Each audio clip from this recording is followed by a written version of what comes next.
All right, guys, what is going on? Welcome back to Quick Question Friday, where I tackle a question from a real handmade or Etsy seller to help you guys all move forward with your business. And I'm sure a lot of you guys probably have some of the same questions or will have some of the same questions in the future. So that's why I want to tackle these when they come up right now to help you guys out and help you guys move forward in the best way possible.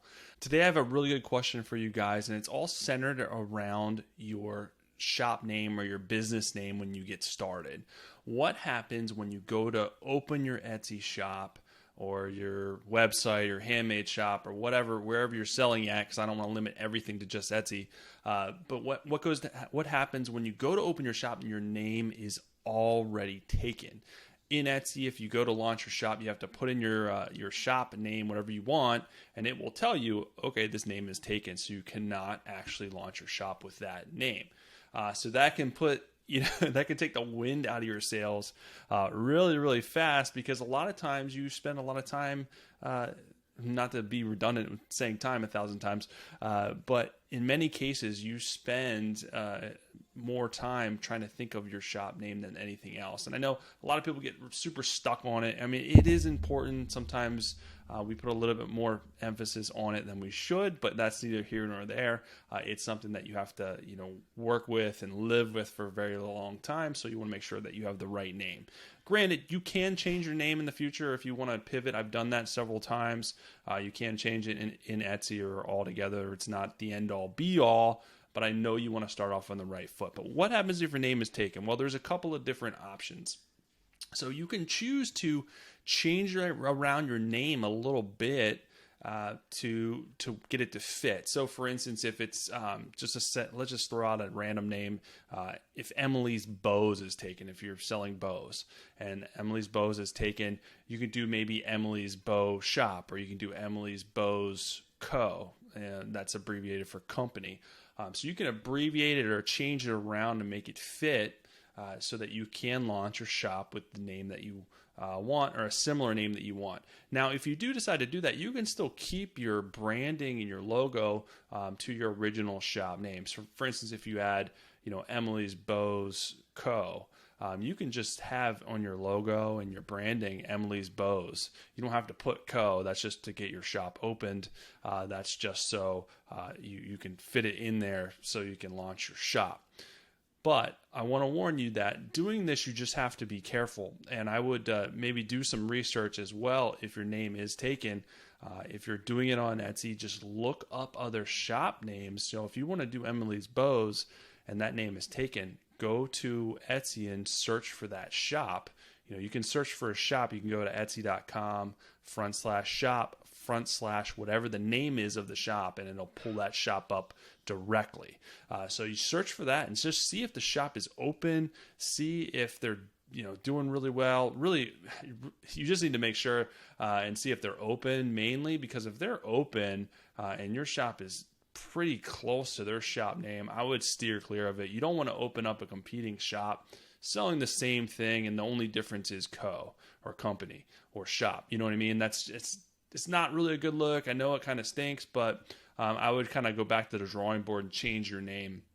And the other thing that you have to keep in mind too is, even if say that Etsy shop, say Emily's Bows isn't even open, either way, you still can't use it. So you want to do Emily's Bow Shop.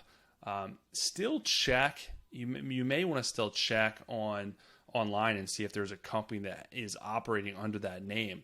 And especially if it's like a larger company, because that could create problems down the road, especially if your shop is successful. They could come after you. They could send you a cease and desist, especially if they went forward and trademarked their business name. And you guys can search for trademarks under the website. It's USPTO.gov.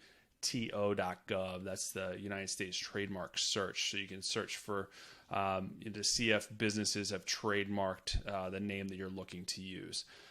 I mean, granted, the chances of someone coming after you are going to be slim, because you probably have to get pretty large for you to be on their radar, and they probably have to be pretty big as well to spend the time, money, and resources to come after smaller companies. But it's just something to watch out for so that you can be prepared, because you don't have to deal with it down the road.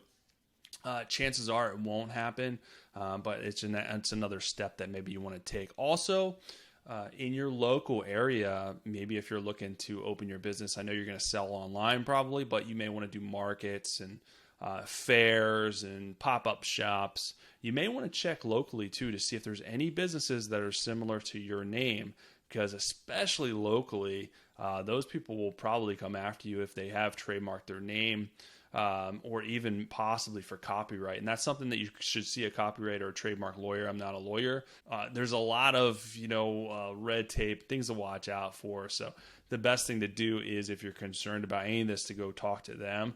I just want to put this on your radar so you know kind of what to watch out for, what to look for. Because someone can still probably come after you even if it's not quote unquote trademarked, depending on the situation and how you're using the likeness and the name. So those are some things to watch out for, especially when you're thinking of your shop name. And I know it can be difficult enough. Don't let it hold you back. Again, maybe if you need to pivot, just pivot, open your shop open, get your shop open. That's the key.